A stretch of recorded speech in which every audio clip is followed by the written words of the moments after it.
keluar-keluar orang yang terkutuk itu Yudas, maka Yudas itu yang disalib. Jadi orang Kristen itu menyembah Yudas. Tapi sayang kalian, Suma nggak bisa buktikan satu ayat pun baik di Al-Quran maupun di Alkitab bahwa itu adalah Yudas. Oke, bagaimana dengan perjanjian baru?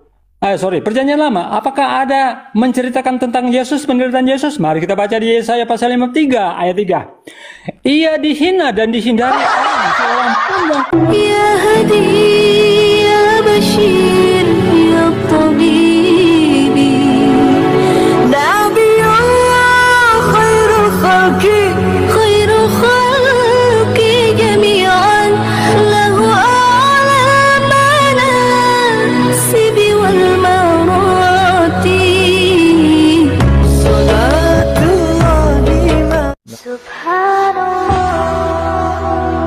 Bismillahirrahmanirrahim. Assalamualaikum warahmatullahi wabarakatuh. Kaum muslimin yang dirahmati Allah, semoga Allah senantiasa curahkan segala rahmat, segala nikmat yang berkepanjangan dan tiada berujung dari dunia hingga akhirat, insyaallah. Dan Allah pun kumpulkan kita para kaum muslimin di bawah naungan aras Allah beserta para nabi, beserta para orang-orang yang Allah kasih, Allah sayangi, Allah cintai, insyaallah di bawah naungan aras Allah kelak di mana tiada naungan selain daripada naungannya, insyaallah. Amin amin Allahumma amin. Kaum muslimin, pada kesempatan sore menjelang malam ini saya akan mengunggah sebuah video di mana video ini mengesahkan tentang bagaimana perdebatan Aki Suma ya, dan ini seru ya. Selawannya Ferry pula tuh. Dia penghujat sebenarnya Ferry itu sok-sok berbahasa Arab dulu tuh, tapi sekarang tak pernah lagi ya, karena sering jadi olok-olokan ya, karena selalu ketahuan bohong gitu. Jadi sekarang tak pernah lagi. Baik kamu semin, demikian videonya. Afdal kita diskusi, tidak perlu ada hujatan, kita diskusi ringan aja. Silakan buka kamera. Ayo bang, semangat abangku. Nah gitu dong. Siap. Oke. Salam kenal dari saya, saudara Mr. Dar. Ya, salam kenal Bang Juma. Siap, siap. Tadi ada beberapa narasi yang kami bangun dari teman-teman sebelum saudara terkait dengan hukum Taurat atau kitab Taurat yang spesial untuk Bani Yakub melalui Nabi Musa. Pertanyaan saya, hubungannya dengan Kristen kitab itu apa?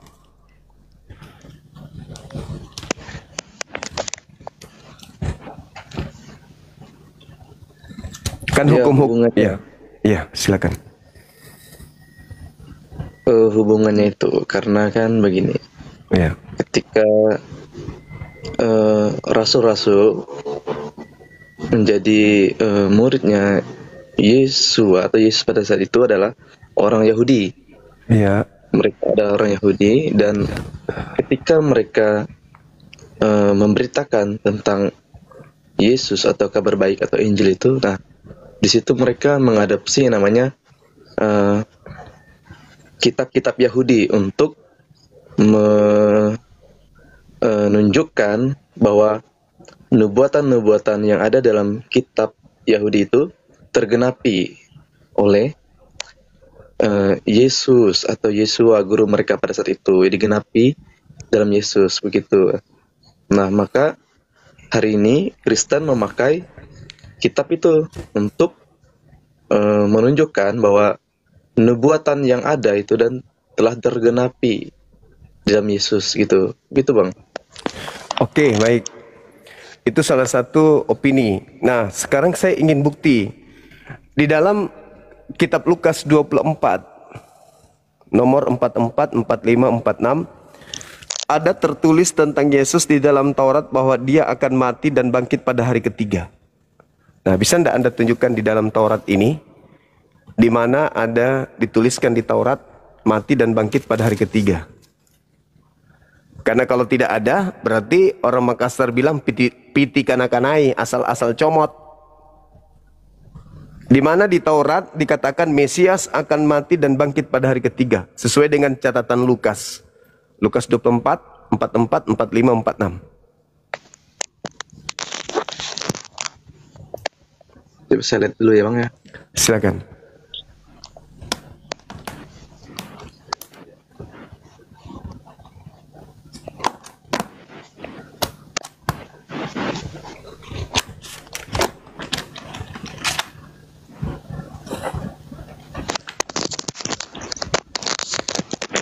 Eh, saya tidak menemukan memang yang abang pertanyakan itu, tetapi begini, eh, Yesus sendiri berkata seperti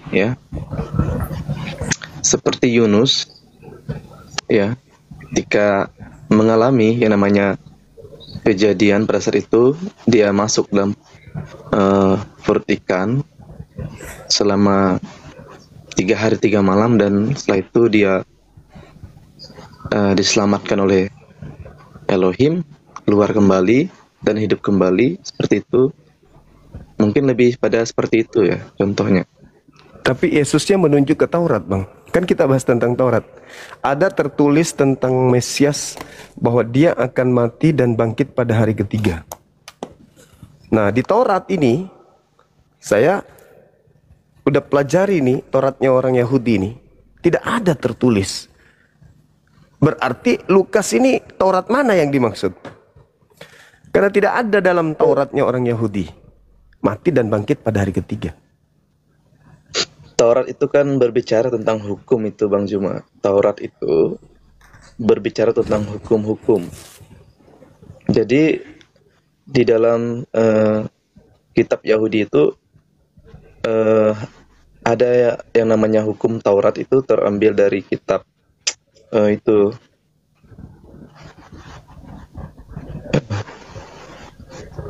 kitab apa itu, Bang, ya lupa saya. Di situ menjelaskan tentang hukum-hukum yang mengikat kepada bangsa waktu itu orang Israel pada saat itu ya, yang diturunkan kepada Musa. Dan Yeremia, Musa yang menyampaikannya kepada Bani Israel. ya, Kepada Bani iya, Israel. kepada Bani Israel. Nah, terus hubungannya dengan Kristen apa? Tadi di awal sudah saya katakan, Ya, murid-muridnya, rasul-rasulnya, murid-muridnya Iya, menjelaskan bahwa Yesus datang Melalui- untuk iya, menggenapi hukum Taurat. Nah, saya tanya tadi, yang Lukas itu loh, yang saya tanya nubuatannya bahwa Yesus datang untuk mati, nebus dosa, bangkit pada hari ketiga. Di dalam Lukas 24, nomor 44, 45, 46, tapi tidak ada di Taurat ucapan Lukas itu. Berarti klaim yang Anda sampaikan itu tidak didukung oleh data. Contoh. Kita lihat di dalam Galatia 3 nomor 13. Kristus telah menebus kita dari kutuk hukum Taurat karena kita. Nah, sementara kita ini bukan objek yang dituju hukum Taurat. Kenapa harus kita yang ditebus dari hukum Taurat? Sementara hukum Taurat itu hanya untuk Bani Israel. Kenapa Yesus mati dengan jalan kutuk untuk kita? Sementara hukum Taurat itu bukan untuk kita. Kalaupun Kristus mati untuk menebus kutuk Taurat, berarti mati untuk Yahudi, bukan untuk kita.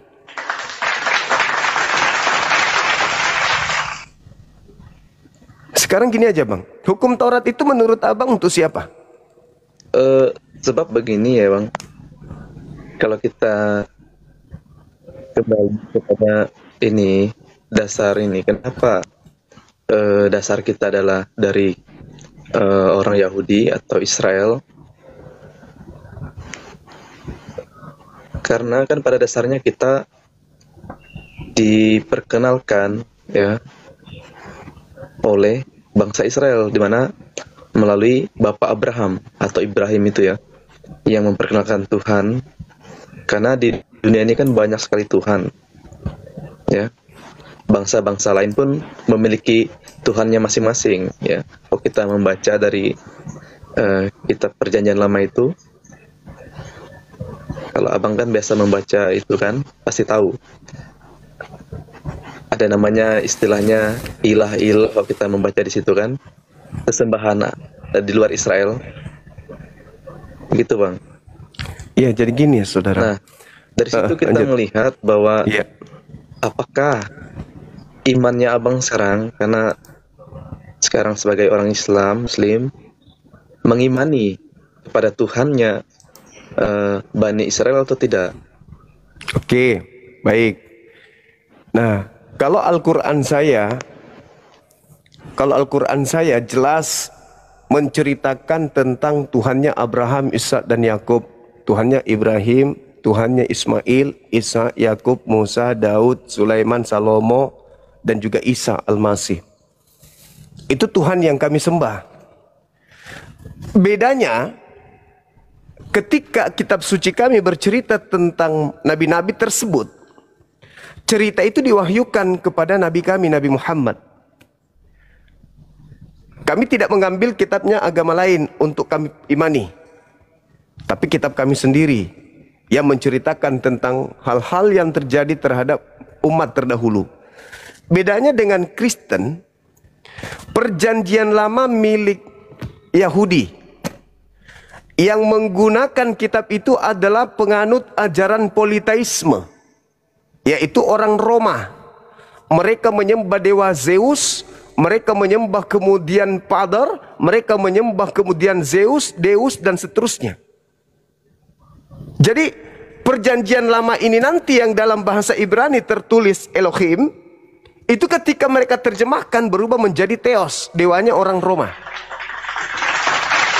Jadi dewa yang disembah oleh orang-orang Roma, dipelopori oleh kekaisaran Romawi saat itu sebelum menjadi agama resmi Katoliknya, itu mereka ganti semuanya dengan menggunakan kitabnya orang Yahudi sebagai terjemahan. Sebagai Bapak nanti ini dicocokkan dengan perjanjian baru, maka muncullah istilah Bapa, Anak, dan Roh Kudus. Sama seperti kepercayaan mereka.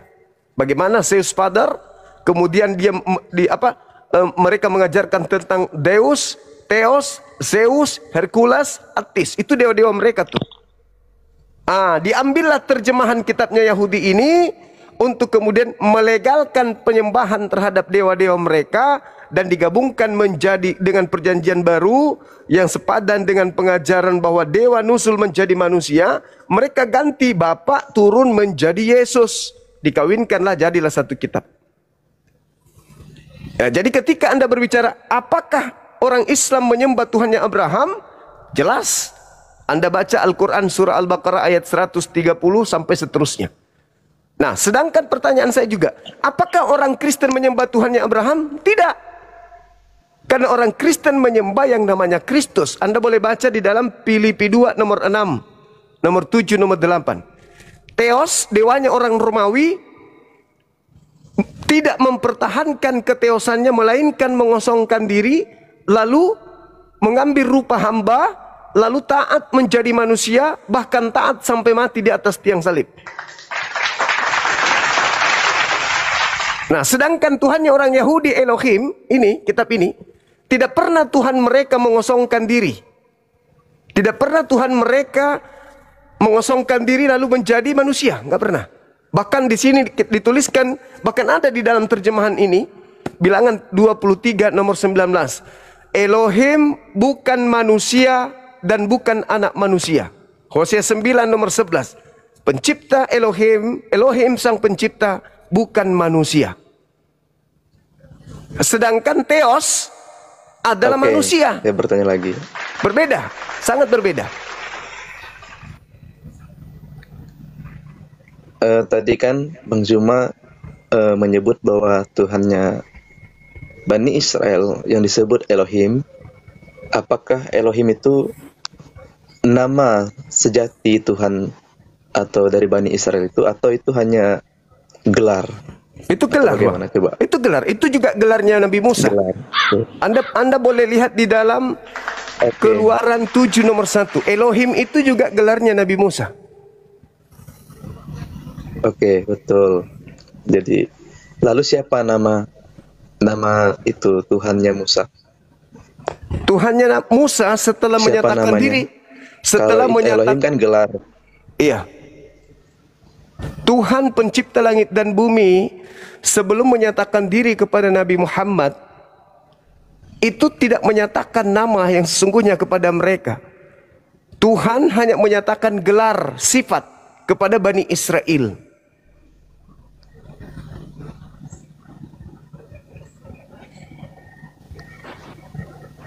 Nanti setelah ajaran sempurnanya diwahyukan supaya namanya itu bisa dikekalkan, baru disampaikan innani anallah, aku ini adalah Allah.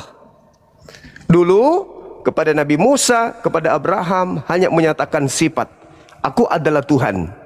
Jangan kau menyebut nama aku sembarangan. Aku adalah Tuhan, aku adalah Khalik, akulah yang maha pencipta, akulah yang maha menghidupkan, akulah yang maha mematikan, akulah yang maha raja, maha kuasa, maha pencipta, maha damai, dan seterusnya. Akulah Tuhan, itulah namaku. Gitu saudara. Jadi Akulah Tuhan, itulah namaku. yes. Berarti Tuhan punya nama Tuhan gitu Bang ya. Iya, kan itu dikatakan. Tuhan punya nama Tuhan. Begitu. Akulah Elohim. Akulah Tuhan. Itulah Ya, namaku. Jadi Tuhan itu punya nama Tuhan, begitu ya. Ya. Nama itu adalah predikat, Bang. Predikat, Gimana, Bang Jom? tanda. Jadi maksudnya akulah Tuhan. Tuhan itu maksudnya cuman aku. Tak ada yang lain. Ada yang namanya Tuhan, ada yang namanya tumbuhan, ada yang namanya binatang, ada yang namanya manusia, ada yang namanya malaikat, ada namanya langit, ada yang bumi, air. Dan kalau aku Tuhan. Jangan kau nobatkan gelarku itu, namaku itu kepada makhluk. Itu maksudnya. Kalau binatang Betul, banyak. Tadi Abang bilang barusan kan, aku ini Tuhan, itulah namaku. Itu kan Abang mengambil itu dari kitab ini, kitab Keluaran itu, ya kan? Keluaran berapa? Terjemahan LAI itu yang Abang ambil itu. Ya iya, kan Ini memang Tuhan. seperti itu adanya. Karena memang, coba Anda lihat terjemahannya apa di situ. Pasti Tuhan. Tuhan enggak? Pasti Tuhan di situ tertulis terjemahannya.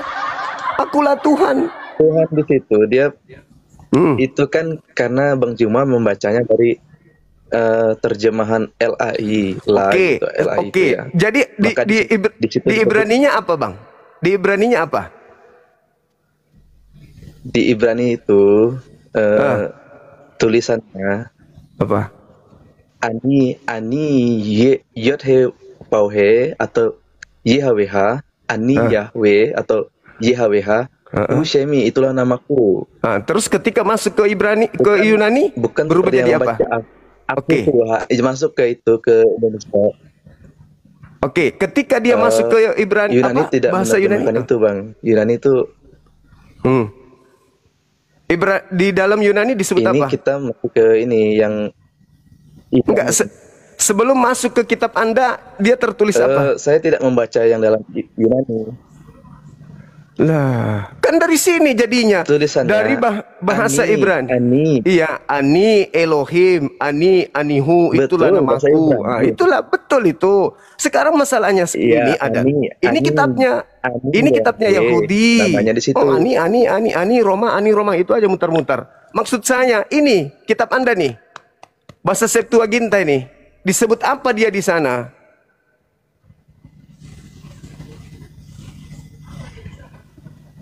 Di situ kan kalau kita melihat dari tulisan atau bahasa Yunani, memang di situ mengalami perubahan. Kenapa Tetapi, bisa? Saya sendiri tidak mengimani yang dalam teks Yunani itu. Nah, sekarang permasalahannya Karena saya kitab lebih, kitab Anda kepada itu dari ini, sini. yang awal. Kitab Anda itu dari sini. Bukan di ini kitabnya Yahudi. Kitab Anda itu dari sini. Ini kitab hanya untuk Bani Israel. Anda bukan Bani Israel. Atau Anda ingin menunjukkan kepada saya ada dalil di kitabnya Yahudi untuk seluruh manusia? Aturan yang datang kepada Musa untuk seluruh manusia ada enggak? Enggak ada. Nanti setelah Kalau diterjemahkan. untuk seluruh manusia, Enggak ada kan? Enggak ada. Makanya Kristen kenapa pakai? tetapi kalau kita melihat itu Bang, hukum Taurat yang 10 hukum itu mengikat pada setiap orang yang percaya di situ.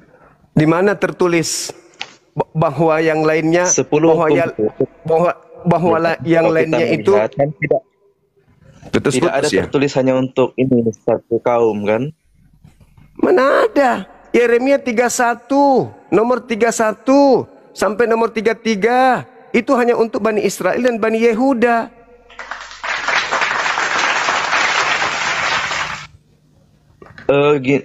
Bang Juma, orang Yahudi hari ini kan penerus daripada ajaran pada nabi-nabi pada saat itu ya, sampai hari ini, betul? Ya, karena memang dia yang pemilik Agama Yahudi iya, memang dia di punya Israel.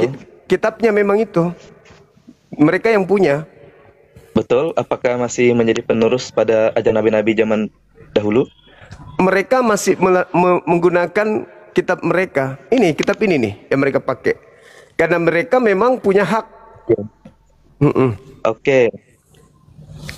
Kristen yang Ya, masalah ini mereka punya Kristen. hak karena mereka adalah keturunan. Kristennya haknya di mana Kristen? Mereka adalah keturunan dan mereka adalah Bani Israel itu sendiri. Dan kan abang membaca itu, apakah yang abang pegang itu dalam bahasa asli Ibrani atau terjemahan tadi yang kitabnya orang Ibrani. Yahudi itu? Ini Ibrani. Ibrani. Ya, ini Coba kitabnya Yahudi. abang cari nama Allah yang menyatakan diri adalah sebagai Tuhannya Ibrahim itu di dalam kitab Ibrani di situ. Ini jangan ke saya, Bang. Ini kitab saya. Abang cari. Ini Al-Qur'an. Sekarang sama saya Iya, perintahkan. itu kitab abang. Saya Karena saya juga perintahkan ke Abang. bukan Saya juga ke abang perintahkan. tadi. Saya juga perintahkan ke Abang carikan saya nama Theos di sini. Ada nama Theos di sini? Tuhan Anda ada nggak di sini Theos? Jangan saya. Ini kitab saya ini, Bang. Tidak ada. Tidak Tidak ada ada. di situ. Nah, sekarang muncul Ya, pertanyaan. saya katakan tidak ada. Nah, sekarang muncul Saya tanya juga pertanyaan. dengan abang, adakah nama Allah? Sekarang Abang jawab dulu, apakah ada nama Allah? tidak di dalam ada, kitab tidak Yahudi ada itu? nama Allah di sini. Tidak, Ini bukan jawab, kitab tidak saya. ada itu. Tidak ada Maka- lame-lame, tidak maka dari ada. situ, maka dapat saya simpulkan juga, berarti Allah itu Tuhan yang lain lagi di luar Tidak pada masalah, yang kita diimani tidak oleh sedang orang membahas Kristen. itu. Cak Kangku, yang kita bahas ini kitab legalitas, Bang, bukan masalah Tuhan. Ini masalah legalitas kitab yang dibahas, bukan masalah Tuhan.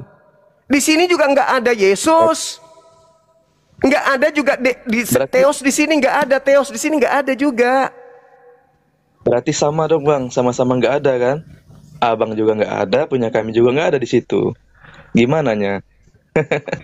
Bahlul, yang saya tanya Bahlul, legalitasnya kitab ini kenapa di agamamu, Dul? Bukan masalah Tuhan, bonyok. Bukan masalah nama Kan Tuhan yang kita bahas ini. Yang kita bahas Sudah ini saya jelaskan legalitas. tadi, di depan, Legalitasnya ini kitabmu, agamamu make kitabnya orang itu apa? Kok bahas nama Tuhan? Gak nyambung. Kan tadi sudah saya bahas di depan bang. Rasul-rasul itu orang apa dia? Orang Yahudi. 12 dia Ah. orang Yahudi. Oke. Nah, ya kan orang Yahudi. Iya, sekarang dia diperintahkan Dia memberitakan Injil. Injil atau Ketika dia Taurat? memberitakan Injil dari mana? Injil atau Dari Taurat, mana Lul? referensinya? Injil atau Taurat? Dia memberitakan Injil, kabar Iya. kebaikan. Yang kabar kutanya baik. ini, Lul, ini Taurat, Lul. Lul, Dia ini. mengutipnya dari kitab perjanjian Saya lama. tidak tanya itu, Lul. Yang Yang saya disebut tanya Yahudi. ini yang kutanya ini. Kalau yang kau maksud Injil itu ini beda. Astaga. Ini loh yang saya tanya, jangan mutar-mutar. Ini yang kutanya. Anda punya agama, tidak punya legalitas menggunakan kitabnya agama Yahudi. Itu loh yang saya tanya.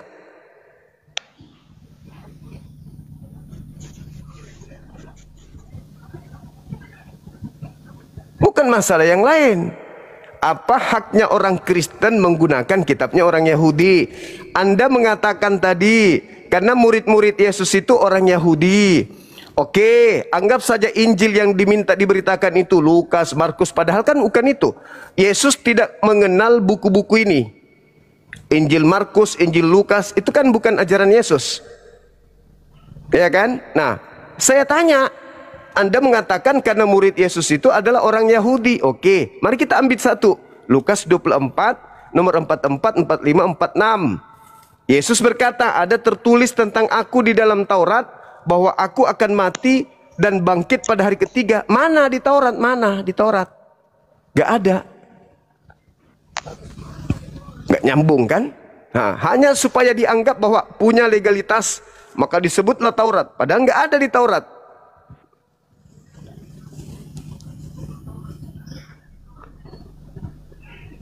Gitu loh bang.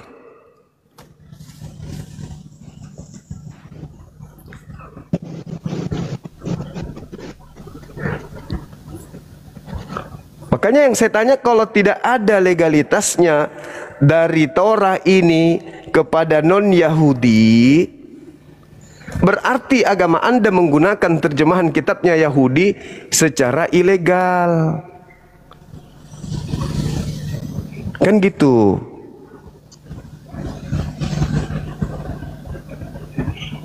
Sebuah agama menggunakan terjemahan kitab agama lain secara ilegal, boleh nggak dikatakan agama itu bermasalah?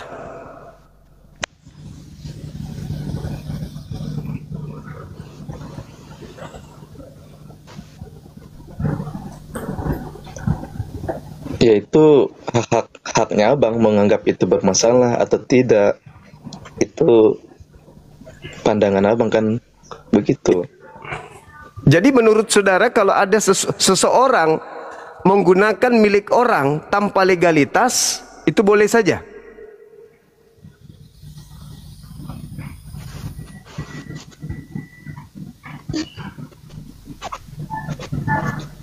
Kan sudah tertulis Kan sudah saya abang. bilang tadi, itu pandangannya abang. Kalau menganggap itu melanggar, yaitu sah-sah saja. Tetapi dalam iman Kristen ya, perjanjian lama maupun perjanjian baru itu tidak bisa terlepaskan. Kenapa bisa? Apa hak Anda menggunakan Karena kitabnya kan sudah Yahudi? dijelaskan. Apa haknya dulu, Kan tadi sudah legalitasnya saya dulu? bilang. Ulangan Karena di 33, dalam ulangan perjanjian 33 lama itu nomor ada 4. Hukum yang datang kepada Musa adalah milik kepunyaan Bani Yakub. di situ kan berbicara tentang nubuatan, atau bahasa Indonesianya itu ramalan tentang kedatangan Mesias. Itu bang. Hukum Taurat itu milik hak kepunyaan Bani Yakub, bukan Yesus yang dibahas. Kalau memang berbicara tentang hukum Taurat, yaitu memang untuk Bani Israel, Bani Yakub Nah, itu. Iya. Tetapi kalau berbicara tentang kitab perjanjian lama, maka itu berbicara menurut tentang nubuatan juga di situ bang, tentang ramalan akan kedatangan Mesias yang kami yakini dan kami imani. Kalau di Islam kan tidak mengimani Yesus sebagai Mesias, tetapi hanya sebagai sekarang nabi biasa begitu. Nah, oke. hanya nabi, Sekarang Yesus bukan di juru mana? selamat. Di mana nubuatan Yesus untuk seluruh manusia? Nubuatan Yesus untuk seluruh manusia.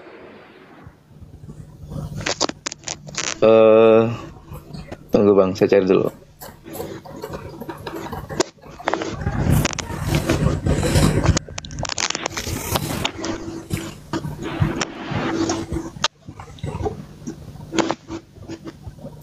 Tunggu dulu bang.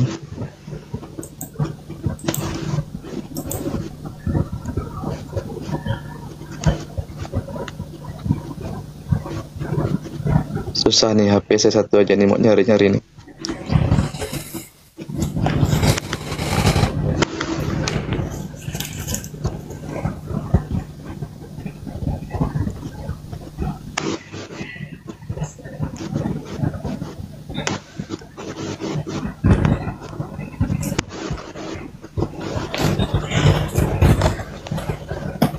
Dalam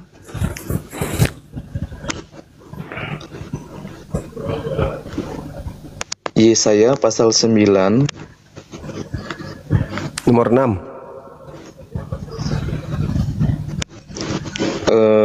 coba saya baca dulu ya, nomor 6 ini. Kita di situ siapa, Bang?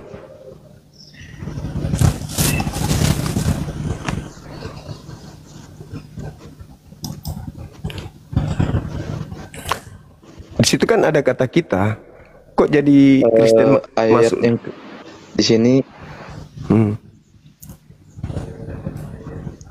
sebab seorang anak telah lahir bagi kita, seorang putra telah diberikan pada kita, dan pemerintahan ada di pundaknya, dan namanya disebut ajaib. Ya. Kita di situ siapa? Kok jadi orang Roma masuk di situ ya?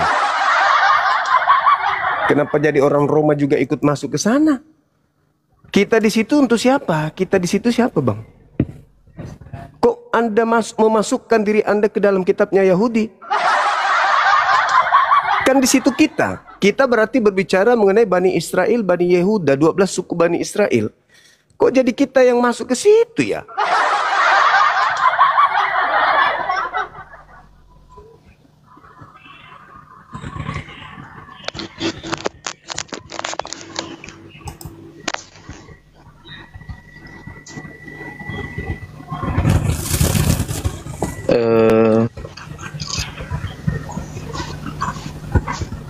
Kita melihat di situ, Bang, dari Yesaya 9 ayat 1 sampai ayat 5 itu, kalau kita membaca di situ berbicara tentang berbicara untuk kedatangan Mesias dan untuk seluruh dunia di situ, Bang.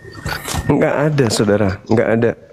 Itu berbicara mengenai Bani Israel. Ayat yang kedua, Bang, Iya, silakan. Ayat yang kedua itu ada di situ, Bang. Silakan Anda baca ayat kedua. Karena itu harus sama dengan Gideon. Engkau telah memperbanyak bangsa, engkau telah menambah sukacita. Mereka bersorak di hadapanmu seperti sukacita waktu panen, seperti orang-orang yang bersorak saat mereka membagi harta rampasan. Baca nomor tiganya. Sebab engkau telah mematahkan kuk bebannya dan gandar di pundaknya, yaitu tongkat orang yang menindas kepadanya, seperti pada masa Midian. Kena di situ. Sekarang Anda paham nggak cerita tentang masa Midian? Bagaimana Bani Israel memiliki seorang juru selamat yang kemudian bisa memenangkan peperangan. Anda paham nggak di situ? Ketika Midian kalah telak sama orang-orang Israel melalui tangan seorang Mesias, mulai tangan seorang pejuang. Jadi data nomor 1, nomor 2, nomor 3, nomor 4 sampai nomor 6, anak yang lahir ini,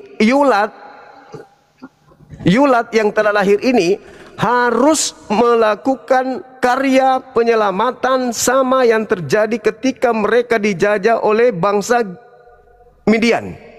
Yesus bisa mengusir penjajah Romawi? Enggak, berarti bukan Yesus. Sedangkan yang telah lahir adalah seorang anak yang mampu mengulang sejarah ketika penjajah bangsa Midian datang kemudian menekan atau menjajah bangsa Israel. Siapa kemudian raja-raja Bani Israel yang mengulang sejarah kemenangan Raja Gideon melawan bangsa Midian? Yesus? Tidak mungkin.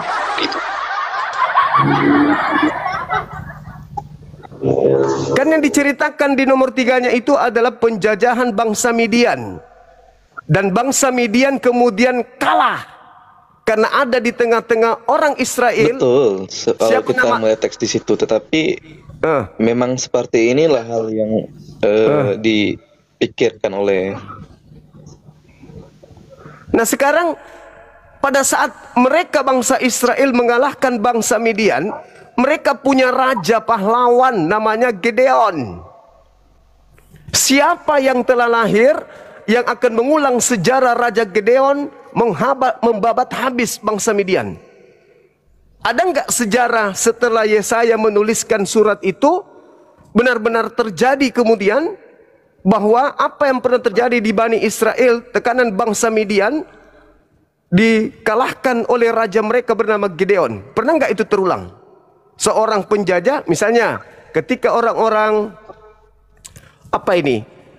Setelah Midian, kemudian mereka orang-orang Israel dijajah oleh orang Asyur.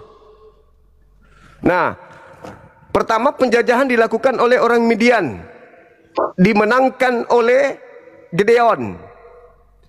Gideon memenangkan Israel, mengusir kemudian bangsa Midian. Antara kejadian itu muncul Yesaya bernubuat, hari ini telah lahir bagimu seorang anak, telah lahir bagi kita seorang anak, untuk mengusir penjajah yang datang.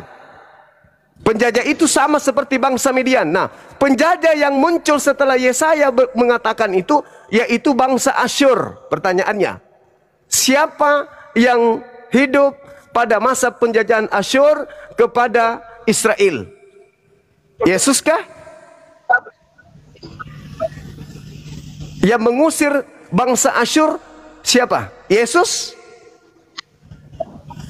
Atau ada tokoh satu lagi yang menjadi raja penyelamat Bani Israel dari tekanan penjajah bangsa Asyur?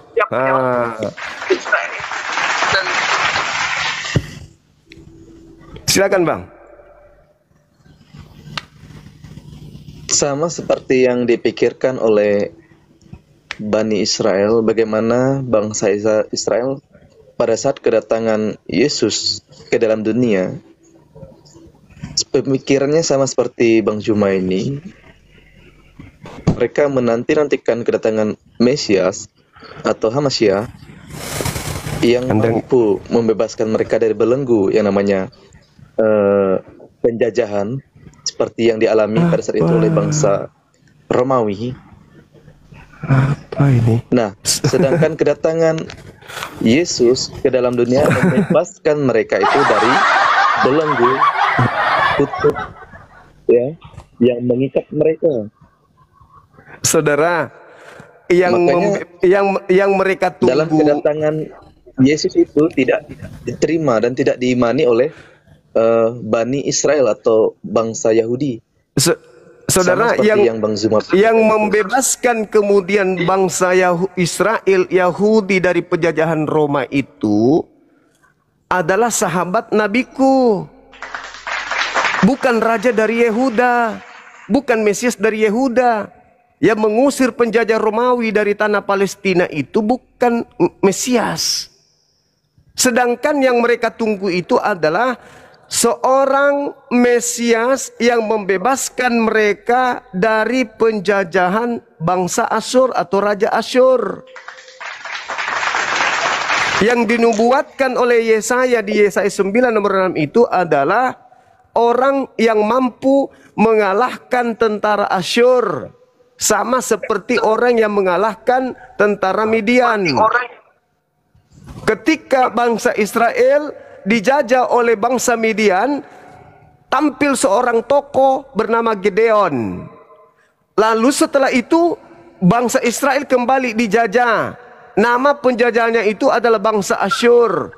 Nah, siapa yang sama seperti Gideon pada saat itu? Yang sama dengan Gideon pada saat itu adalah Raja Hezekia. Jadi yang diceritakan Yesaya 9 nomor 6 itu Raja Hezekia, bukan Yesus. Terlalu jauh. Yesus ketika datang tidak mengusir penjajah. Yesus malah dieksekusi sama penjajah. Bang, ini ada-ada aja. Jangan Anda menggunakan kitabnya orang Yahudi tanpa Anda belajari, Bang. Aduh, doktrin-doktrin aja nih dari gereja lagi nih Anda dapatkan itu. Begitu saudaraku.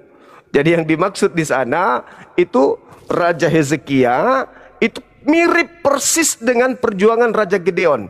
Raja Gideon membebaskan penjajahan Israel, penjajahan daripada daripada Midian. Sementara Yesaya menubuatkan akan datang seorang pembela, seorang raja damai yang mendamaikan Bani Israel yang sedang ditekan oleh Raja Asyur bernama Hezekia. Makanya dikatakan yulat dalam bahasa Ibrani, telah lahir, bukan akan lahir. Karena pada saat Yesaya menulis nubuat itu, Hezekia sudah berusia kurang lebih 2 bulan. telah lahir. Siapa yang telah lahir? Ini bayi ini loh. Namanya bayi Hizkia. Nanti ketika dia dewasa, dialah yang akan mengusir penjajah Asyur. Itu saudara. Belajar lagi sejarah. Baca dua raja-raja pasal 18, pasal 19, Hakim-Hakim 6. Anda dalami itu. Di situ jelas sekali bahwasanya ada dua. Yang ditunggu pertama Gideon sudah. Yang akan datang lagi mengusir penjajah yaitu Hizkia. Bukan Yesus. Yesus mengusir apa dari apa? Yesus raja apa dia, Bang? Raja apa yang cocok dinobatkan kepada Yesus? Raja damai. Apa yang didamaikan?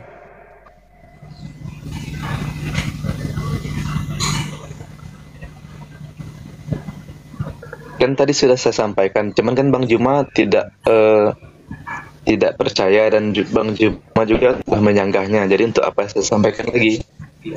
Enggak bisa memang Yesus duduk di situ. Karena itu ratapan Yesaya, nubuat Yesaya adalah penghiburan untuk bangsa Israel pada zaman penjajahan Raja Asyur kepada mereka. Tadi Coba gini deh. Anda coba baca Yesaya 1.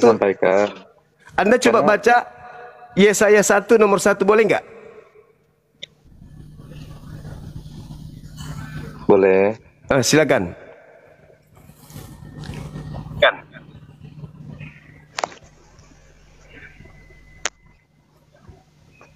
Yesaya 1. Penglihatan Yesaya anak Amos yang ia lihat mengenai Yehuda dan Yerusalem pada zaman Uzia, Yotam, Ahaz, dan Hizkia, raja-raja Yehuda. Ada nggak di situ pada masa Yesus, pada masa Pilatus, pada masa Herodes? Nggak ada. Hanya 4 masa yang dinubuatkan oleh Yesaya bin Amos. Terakhir Hizkia. Tapi lagi-lagi Kristen butuh legalitas. Maka mereka mencomot-comot data-data. Makanya Bang, Septuaginta ini bahasa Ibrani ini diperintahkan oleh Ptolemy II kepada 72 rabi-rabi Yahudi di Mesir, Alexandria, untuk menerjemahkan kitab Tanak ini, Torah ini ke dalam bahasa Septuaginta.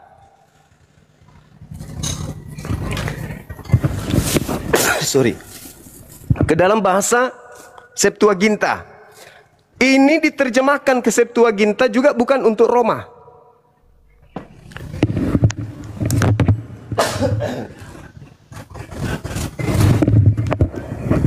Tapi diterjemahkan untuk orang-orang Yahudi yang tinggal di tengah-tengah Bani asing, yang sudah tidak mengerti bahasa asli Ibrani. Maka Ptolemy sebagai kaisar pada saat itu memberikan perintah kepada rabi-rabi, di tengah-tengah rakyatku ada orang Yahudi, dia tidak bisa lagi membaca kitab Ibrani, tolong kau terjemahkan dalam bahasa Septuaginta. Diterjemahkanlah itu. Berpindahlah buku-buku itu, pindah sampai kepada Roma. Di Roma abad kedua mulai masuk, mulai direvisi, mulai dikoreksi, mulai mengalami evolusi sampai ke abad ketiga. Abad keempat sebisa mungkin mewarnai perjanjian baru. Dikawinkanlah itu, kitab itu. Jadilah ini. Padahal awalnya bukan untuk orang Roma, awalnya untuk kemudian untuk orang-orang Ibrani. Nah, kenapa Anda mengatakan bahwa murid-muridnya Yesus adalah orang Yahudi sehingga mereka mengatakan nubuatan yang ada di situ untuk ini? Tidak, sebenarnya begini.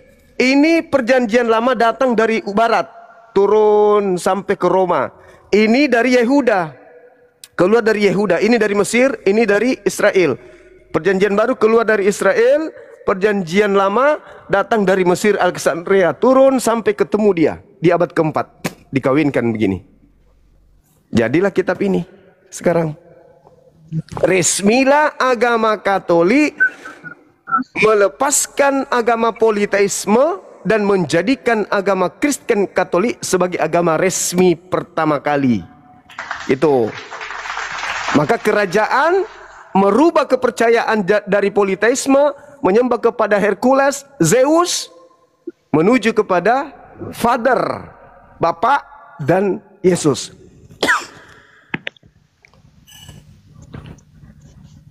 Begitu, Bung. Kristen pertama kali disebut di mana? Di Turki. Di Antioquia.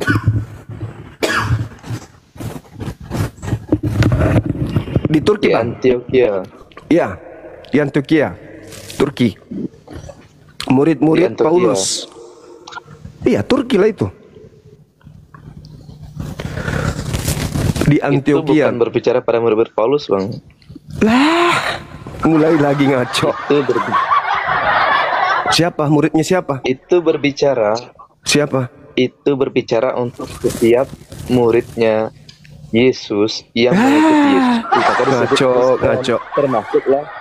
termasuklah rasul-rasul seperti itu, karena Ngaco. kata Kristen adalah ejekan untuk orang-orang yang mengikuti Kristus. Ya, Kristus yang diajarkan Paulus. Paulus kan memang mengajarkan tentang Kristus, Kristus yang datang kepadanya. Makanya dia ketika di Antioquia pisah dengan Barnabas karena ajarannya sudah mulai aneh. Ribut dia dengan Barnabas. Yesus pernah ke Antioquia?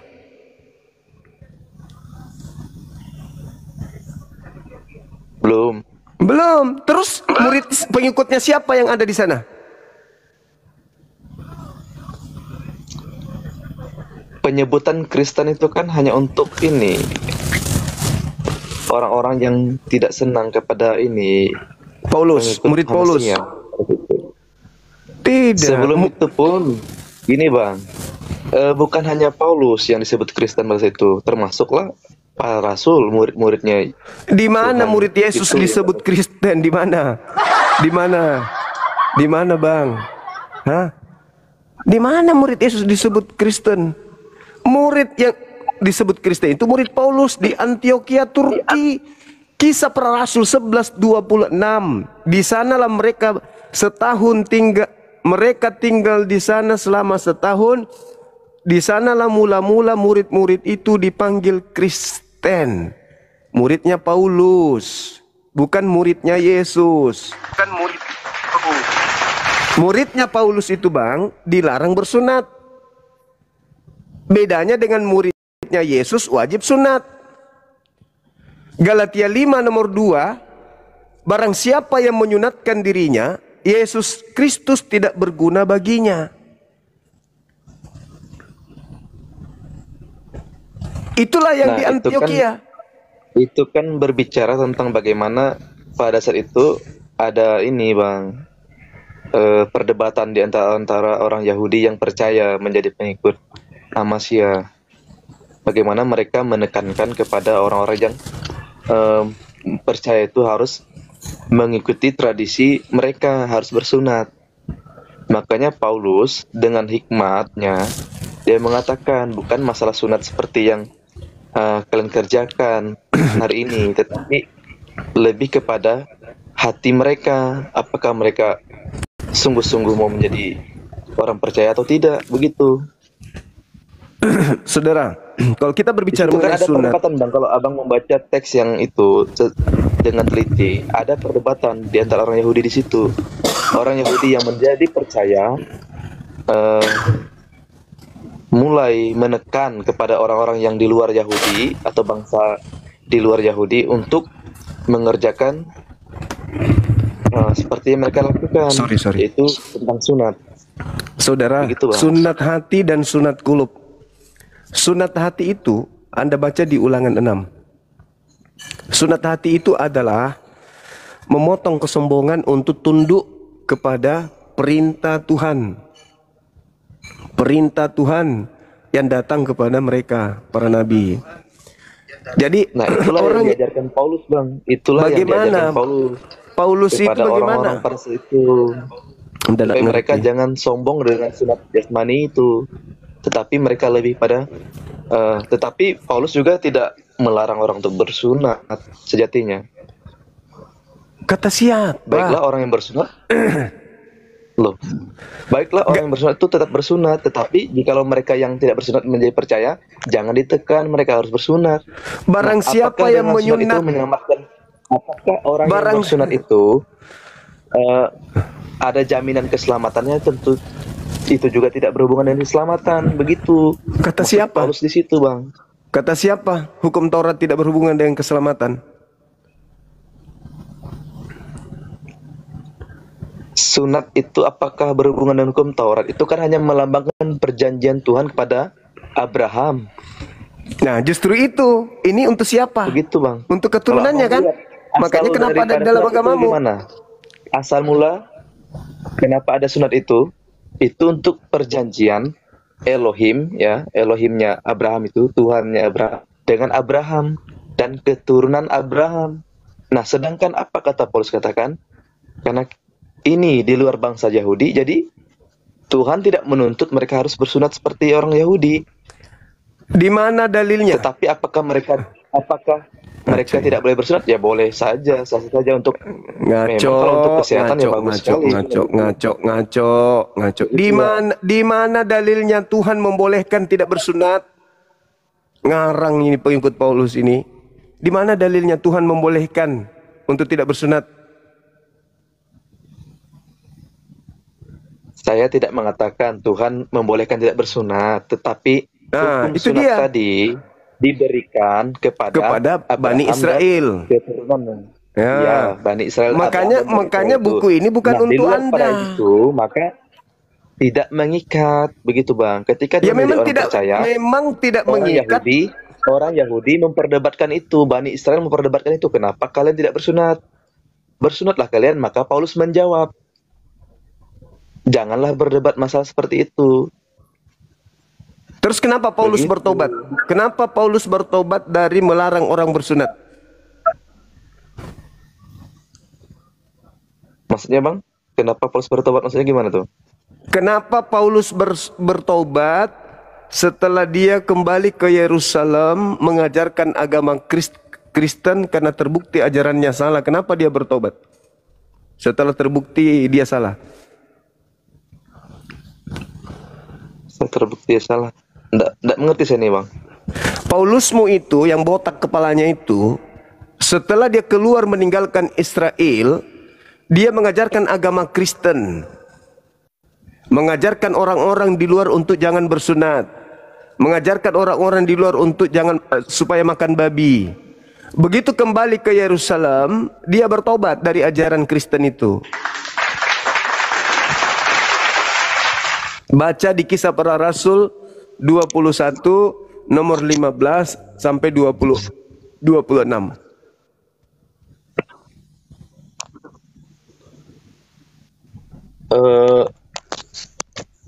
Kalau kita melihat juga bagaimana Petrus juga memberitakan Injil itu bukan hanya kepada Bani Israel. Berarti dia sudah sesat itu.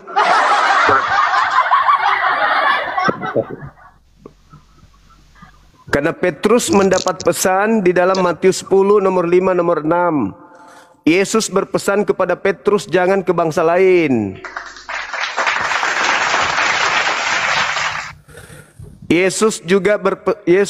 Paulus juga mengatakan Petrus diutus kepada orang-orang bersunat. Aku Paulus diutus kepada orang-orang yang tidak bersunat. Galatia 2 nomor 8. Sedangkan Yesus mengatakan barang siapa yang meniadakan sunat maka dia akan menempati neraka. Matius 5 nomor 19.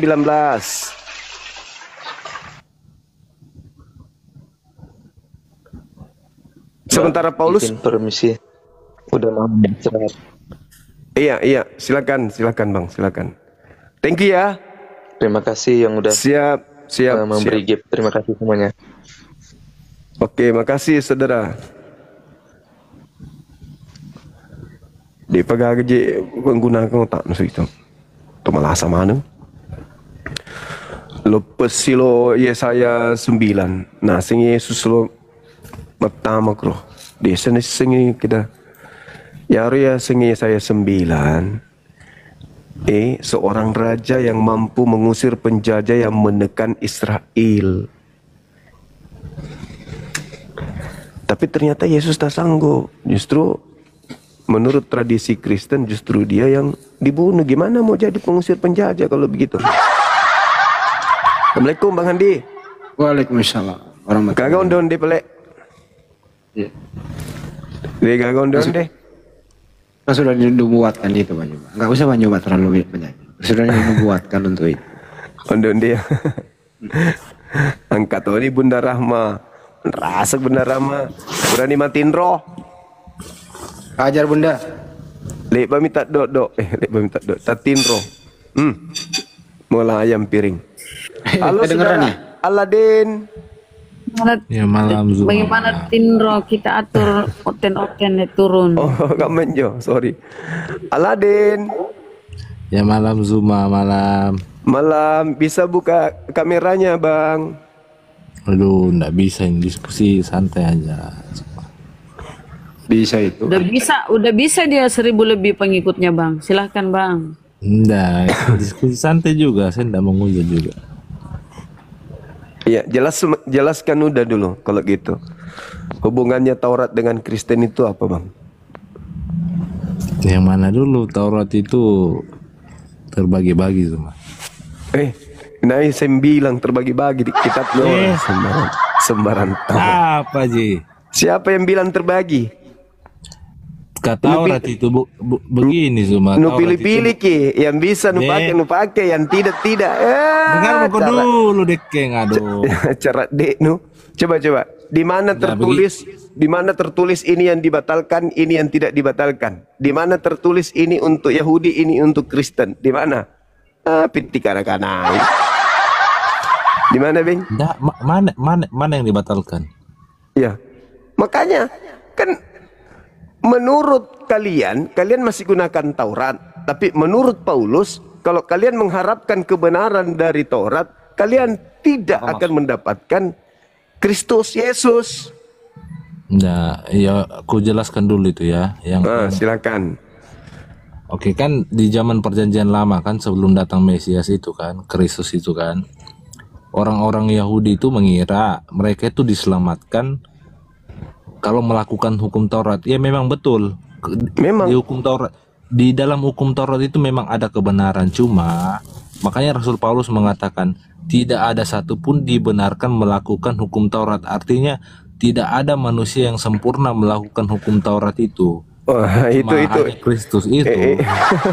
Itu tafsiranmu. Bukan itu tafsiranmu.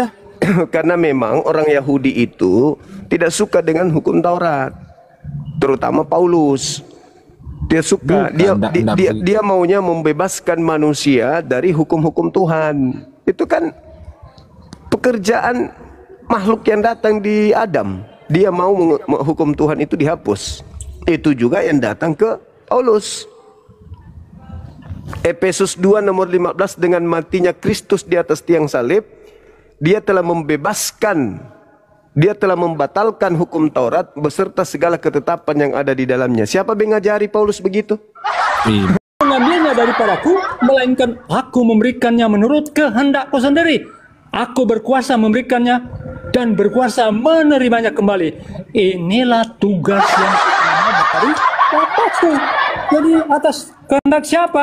Atas kehendak Bapaknya. Kamu selalu menggunakan Yohanes 17 ayat 3. Oh, kamu percaya. Tetapi kenapa kamu abaikan banyak ayat yang mengatakan bahwa Yesus menyerahkan nyawanya? Matius 20 ayat 28. Sama seperti anak manusia datang bukan untuk dilayani, melainkan untuk melayani dan untuk memberikan nyawanya menjadi tebusan bagi banyak orang. Kemudian Matius 6 ayat 8. Sebab inilah darahku, darah perjanjian yang ditumpahkan bagi banyak orang untuk pengampunan dosa. Jadi jelas ya, Yesus mengorbankannya demi orang-orang berdosa.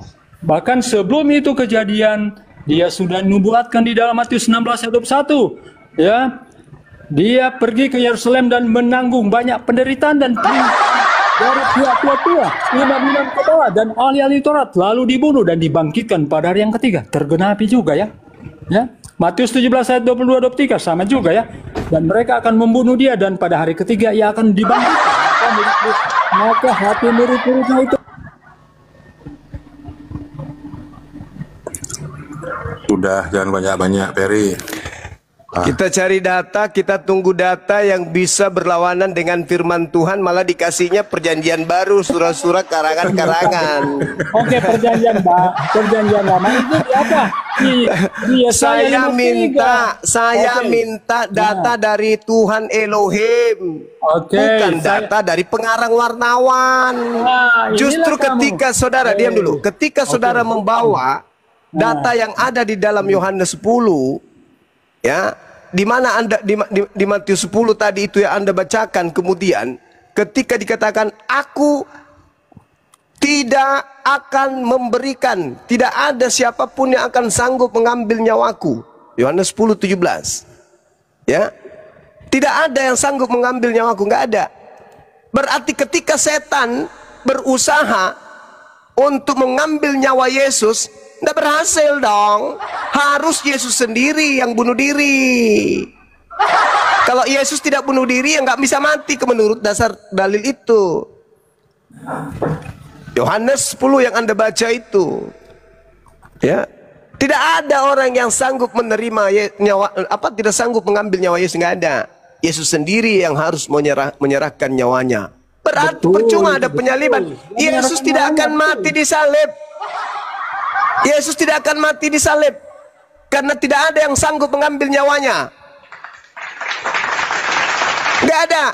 Mau sampai 5 kali dia disalib, 1000 kali dia disalib, tidak akan ada yang bisa mengambil nyawanya. Upaya iblis sia-sia. Makanya yang mati bukan dia. Yang mati itu adalah orang pengkhianat yang sudah dinubuatkan, orang fasik, dipakai sebagai tebusan. Orang jujur, Yesus orang jujur, ya. Yesus orang benar, ya. Siapa pengkhianat? Yudas. Siapa yang iblis? Yudas. Siapa yang dikutuk? Yudas. Kalau Anda mengatakan orang dikutuk, orang yang pengkhianat diselamatkan dengan menjadikan korban orang benar, mana dalilnya? Tuhan mengatakan di dalam Keluaran 23 nomor 7, jangan kau bunuh Yesus, sebab aku tidak akan membenarkan Paulus, tidak akan membenarkan Kristen. Jangan kau bunuh Yesusku. Nah sekarang kalau Anda mengatakan Yesus yang mati, tolong tunjukkan, bunuhlah Yesus, sebab aku Tuhan akan membenarkan Kristen. Mana dalilnya? Itu karang-karangan kalian sendiri. Kitab kau itu kitab karangan. Yesus tidak pernah memberikan validasi kepada perjanjian baru itu. Lolos di konsili pada saat pengkanonan karena sesuai dengan ajaran Theos, sesuai dengan ajaran Roma, penyembah dewa-dewa. Maka dewa turun ke bumi, menjadi manusia, mengambil rupa, mati untuk nebus dosa manusia. Orang Yahudi diajarkan jangan bunuh orang yang benar, malah bunuh orang benar. Alasannya untuk menyelamatkan orang Belanda, penjajah, Portugis, penjajah, Romawi, penjajah. Apalah ini agama kau? Tuhan melarang, jangan kau bunuh orang yang benar. Datang Anda, bunuhlah orang benar demi dosa-dosa kami loh. Lul, yang saya minta, Lul, firman Tuhan yang mau mempersembahkan Kristus orang benar ini untuk kalian, manusia-manusia laknat, manusia-manusia pendosa. Seluruh dosa dunia katanya, berarti dosa-dosa laknat. Mana dalilnya? Aku akan membunuh Kristusku demi untuk menyelamatkan para pendosa. Benar-benar kamu itu iblis yang mutarbalikkan fakta firman Tuhan. Udah usah terlalu banyak. Tunjukkan aja dalilnya. Di mana Tuhan membantah dalilnya sendiri. Keluaran 23 nomor 7 nomor 8. Di mana dalil yang membantah dalil firman Tuhan itu? Di mana? Jangan kau tunjukkan karangan-karangan perjanjian baru, jangan. Di mana? Di dalam Keluaran 23 Keluaran 23 jelas sekali Tuhan tidak menginginkan. Kubacakan semamu ya, data nomor 1. Janganlah engkau menyebarkan kabar bohong. Kalau kau tidak menunjukkan data, berarti kau adalah menyebarkan kabar bohong. Jangan kau menyebarkan kabar bohong. Janganlah engkau membantu orang yang bersalah. Nah, siapa yang bersalah? Orang-orang berdosa. Jangan kau bantu orang-orang berdosa dengan menjadi saksi yang tidak benar. Jangan kau akui kami orang bersalah itu ditebus dosa kami demi kami, maka orang benar dibunuh. Jangan, kata Tuhan, jangan kau membantu orang bersalah dengan menjadi saksi bohong. Janganlah engkau turut-turut kebanyakan orang melakukan kejahatan. Dan dalam memberikan kesaksian mengenai sesuatu perkara, janganlah engkau turut-turut kebanyakan orang yang membelokkan hukum. Hukumnya jangan kau bunuh orang benar. Jangan kau belokkan, lol. Haruslah kau jauhkan dirimu dari perkara dusta. Orang yang tidak bersalah, orang yang benar, tidak boleh kau bunuh. Sebab aku tidak akan membenarkan orang berdosa. Suap jangan kau terima. Sebab suap membuat buta mata orang-orang melihat. Dan suap memutarbalikkan perkara orang yang benar. Kau bantah dalil itu dengan firman Tuhan. Jangan kau bantah dengan surat-surat kepompong. Kau saya minta tunjukkan dalil yang mana Tuhan sendiri yang membantah dalilnya. Bunuhlah orang yang benar. Nah, kalau agama Kristen itu betul, maka dalil ini harus kau rubah. Atau minimal ada dari kitabmu yang sama seperti ini, tapi berlawanan narasinya. Contoh, haruslah kau dekatkan dirimu kepada perkara dusta. Orang yang tidak bersalah dan orang yang benar boleh kau bunuh. Sebab aku Tuhan akan membenarkan orang yang bersalah. Suap boleh kau terima. Sebab suap membuat melek orang-orang yang melihat dan tidak memutarbalikkan perkara orang-orang yang benar. Mana dalil yang sepadan dengan itu? Kalau tidak ada, gulung tikar. Ngapain kau perbodoh diri? Ini firman Tuhan. Jangan kau rubah-rubah. Kalau Anda mengatakan Yesus orang benar harus mati, rubah dalil ini. Rubah juga. Harus segera juga kalian bikin konsili. Rubah Keluaran 23 seperti bunyinya tadi. Kalau memang Kristen itu agama benar, rubah. Karena di situ dilarang, jangan kau bunuh orang yang benar. Di situ dilarang, jangan kau terima suap. Sebab suap itu memutarbalikkan perkara orang benar. Orang benar dirubah menjadi pengkhianat. Orang benar dirubah menjadi kutuk di atas salib. Gara-gara apa? Gara-gara suap. Siapa yang menerima suap? Yudas. Itulah yang kau sembah. Paham sampai sini? Kalau kau tidak menunjukkan data, seperti biasa kau ke gereja, cari ibu jari kaki pendeta, isap kiri atau kanan, terserah, suka-suka lo. Silakan, saudara. Oke. Jadi rupanya ya, Suma kalau Yohanes 17 ayat 3 dia percaya, tapi di lain itu dia sebenarnya percaya. Inilah double standarnya si Suma. Oke, dia juga tidak bisa membuktikan orang yang disalibkan itu Yudas. Cuma keluar-keluar orang yang terkutuk itu Yudas. Maka Yudas itu yang disalib. Jadi orang Kristen itu menyembah Yudas. Tapi sayang kalian, Suma nggak bisa buktikan satu ayat pun, baik di Al-Quran maupun di Alkitab, bahwa itu adalah Yudas. Oke, bagaimana dengan perjanjian baru? Perjanjian lama, apakah ada menceritakan tentang Yesus, penderitaan Yesus? Mari kita baca di Yesaya pasal 53 ayat 3. Ia dihina dan dihindari orang, seorang pun yang penuh kesengsaraan, yang biasa menderita kesakitan. Ayat 4. Tetapi, ingat ini semua, tetapi sesungguhnya penyakit kita lah yang ditanggungnya, penyakit dosa kita lah yang ditanggungnya, Mana ada dan dosa di situ? kesengsaraan kita yang dipikulnya. Padahal kita mengira dia kena kula, dipukul dan ditindas Allah, tetapi dia tertekan oleh karena pemberontakan kita. Saya tanya dulu, sebelum Anda lanjut. Saya tanya, kita di situ siapa? Sebentar. Jangan kita di situ siapa? Waktu anda bicara saya tidak potong. Iya, kita di situ siapa? Iya, manusia yang berdosa. Termasuk kita Anda dan di situ saya. siapa? Stres lo. Manusia yang Siapa? berdosa. Iya saya tahu, Nah, tapi siapa? Siapa kita manusianya? semua, Anda dan saya. Pembohong, penyesat dah. Turunin, Saya turunin. baca dalil kenapa Turun, kamu turun, turun, kepanasan. turun, turun. Kau Kepanasan ke gereja, sesungguhnya. kau ke gereja, penipu, pembohong. Kita di situ Bani Israel yang hidup 4 zaman. Yang diceritakan di situ adalah orang-orang Israel yang hidup kemudian di zaman 4 yang diceritakan tentang raja-raja Yehuda dan Israel. Kita bacakan dalilnya. Penglihatan yang dilihat Yesaya bin Amos tentang Yehuda dan Yerusalem dalam zaman Usia, Yotam, Ahaz, Hezekia dan raja-raja Yehuda. Bukan Kristen. Tidak ada Kristen kita. Pembohong. Lain diminta, lain dijelaskan. Kalau Anda berbicara di dalam Yesaya 53, apa yang dikatakan di situ Yesaya 53 lul? Di situ dikatakan ia dihina dan dihindari orang, seorang yang penuh kesengsaraan dan biasa menderita kesakitan. Ia sangat dihina sehingga orang menutup mukanya terhadap dia. Dan bagi kita pun ia tidak masuk hitungan.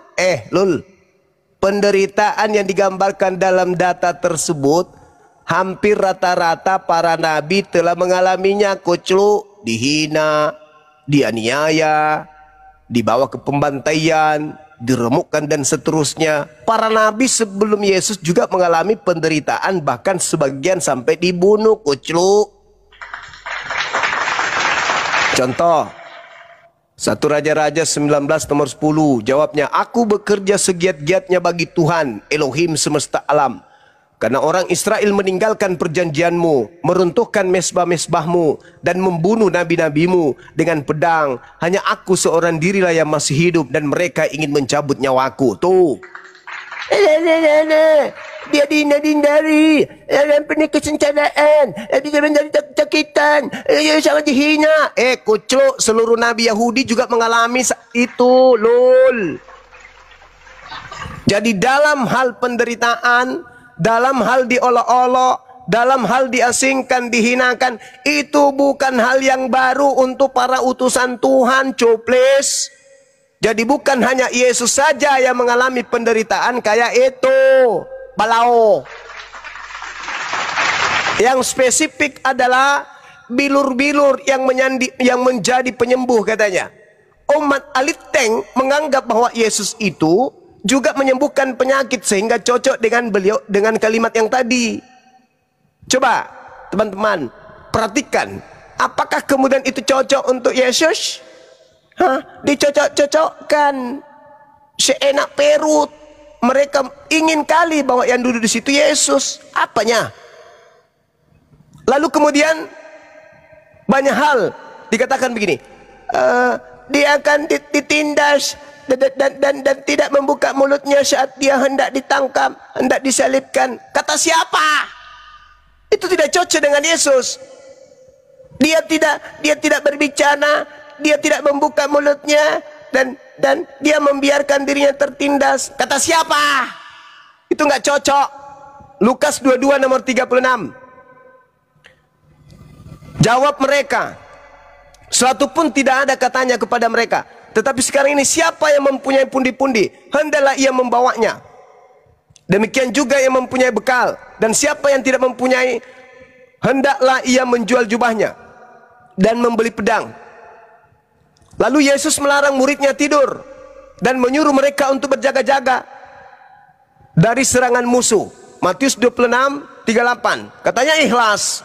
Hatiku sangat sedih, seperti mau mati rasanya.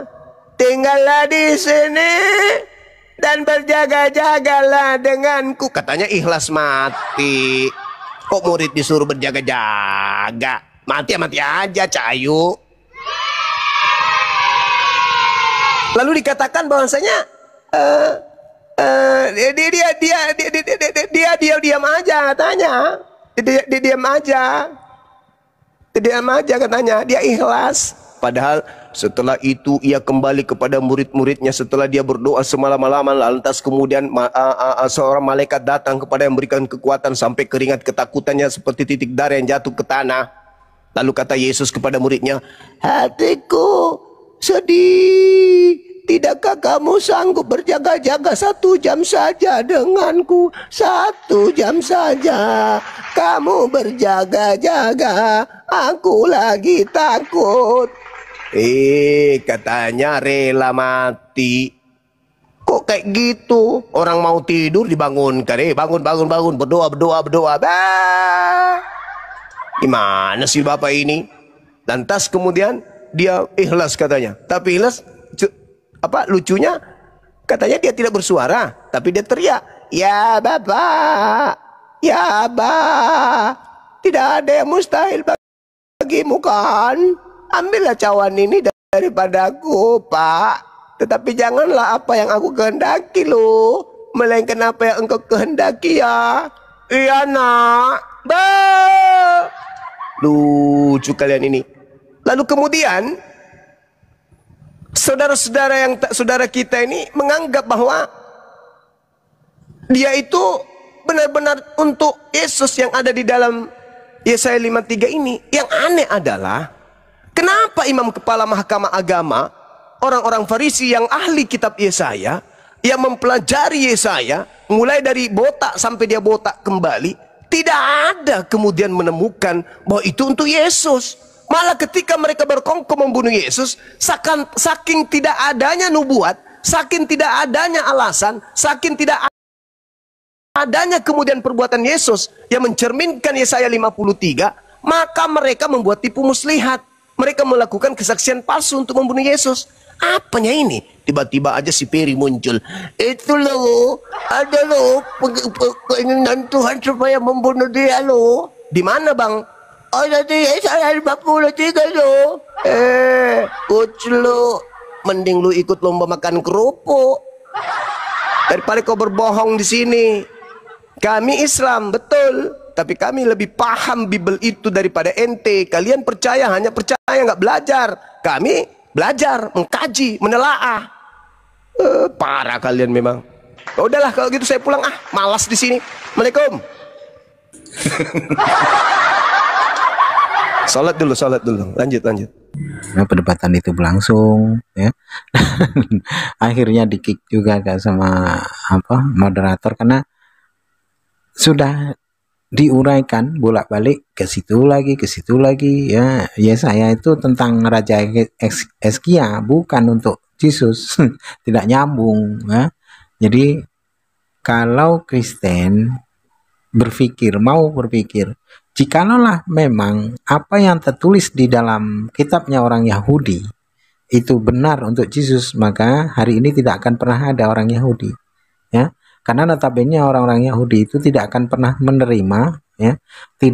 menerima seorang nabi yang di luar bangsa Israel. Itu mereka akan menolaknya. Nah, Yesus sendiri adalah orang Israel. Tentu, jikalau memang nubuatan itu memang cocok untuk Yesus, maka sudah barang tentu orang Yahudi hari ini tidak akan pernah ada. Bahkan orang-orang Yahudi pasti akan menjadi seorang Kristen gitu. Nah, namun datang Kristen dengan PD-nya ya, bahasanya mereka nyolong kitabnya orang Yahudi lalu ditafsirkannya sebagai exegesis untuk mencocok-cocokkan bahwasanya nubuatan itu untuk Yesus. Nah, ini menjadi sebuah kerancuan, salah kaprah gitu ya, karena pada waktu itu ya nubuatan-nubuatan yang tertulis di dalam kitabnya orang Yahudi itu yang dimaksud adalah seorang nabi ya. Para nabi-nabi dari bangsa Israel mereka akan mendapatkan kesulitan, mendapatkan banyak ujian, banyak mengalami kesakitan, dan semua hampir para nabi memang seperti itu gitu ya, selalu ditolak, dijauhi orang, memang begitu adanya. Bahkan Yesus sendiri berkata, "Hai kamu ya pembunuh para nabi." Nah, jadi setiap para nabi itu dijauhi, memang bukan hanya Yesus saja, banyak nabi-nabi lain itu tidak diterima di kalangan kaumnya ini banyak gitu. Kristen tidak mau berpikir sampai ke sana sih ya. Jadi kebodohan demi kebodohan hanya dipamerkan, hanya untuk menjadi pameran bagi orang-orang Kristen itu sendiri, untuk dipamerkan kepada umat Muslim gitu. Jadi lelucon saja. Baik, kaum muslimin, mungkin hanya itu saja yang dapat saya sampaikan dan saya akhiri video saya ini. Wassalamualaikum warahmatullahi wabarakatuh. يا هدي يا بشير يا طبيب